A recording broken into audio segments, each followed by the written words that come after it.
அடுத்த 3 மாதத்தில் தகுதி உள்ள அனைத்து மகளிருக்கும் கலைஞர் மகளிர் உரிமை தொகை வழங்கப்படும் என்று துணை முதல்வர் உதயநிதி ஸ்டாலின் தெரிவித்துள்ளார். சென்னையில் திமுக சார்பில் வேப்பேரியில் நடைபெற்ற பொங்கல் விழாவில் துணை முதலமைச்சர் உதயநிதி ஸ்டாலின் பொங்கல் பரிசுகளை வழங்கினார். இதில் அமைச்சர் சேகர் பாபு மற்றும் மாநகராட்சி மேயர் பிரியா, நாடாளுமன்ற உறுப்பினர் தயாநிதி மாறன் ஆகியோர் கலந்து கொண்டனர்.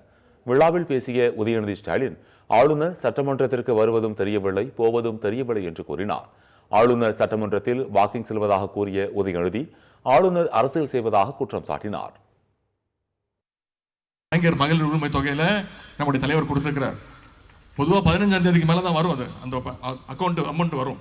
ஆனா இந்த முறை தலைவர் என்ன சொல்லிட்டாரு, பொங்கல் பண்டிகை வருது, அதனால சீக்கிரமா கொடுங்கன்னு 12ஆம் தேதியே அந்த பணம் மகளிர் உரிமை தொகை கொடுக்கப்பட்டு விட்டது. இந்த திட்டங்களை எல்லாம் நீங்க மக்கள்கிட்ட தொடர்ந்து பேசி ஞாபகப்படுத்தி, இந்த மகளிர் உரிமை தொகை திட்டத்தில் சில குறைகள் இருக்கு. நான் பல்வேறு மாவட்டங்களுக்கு செல்லும்போது சொல்லுவாங்க, எங்களுக்கு வருது வந்து ட்ரென்ஷிப் நிப்பாட்டிட்டாங்க, எனக்கு வருது பக்கத்து வீட்டு தங்கச்சிக்கு வரல, பக்கத்து வீட்டு அக்காவுக்கு வருது எனக்கு வரல அப்படின்னு. நான் 2 நாட்கள் முன்பு சட்டமன்றத்தில் என்கிட்ட கேட்டாங்க. என்னுடைய சிறப்பு திட்ட செயலாக்கத்துறை அமைச்சகம் தான் இந்த கலைஞர் மகளிர் உரிமை தொகையை கண்காணிக்கின்ற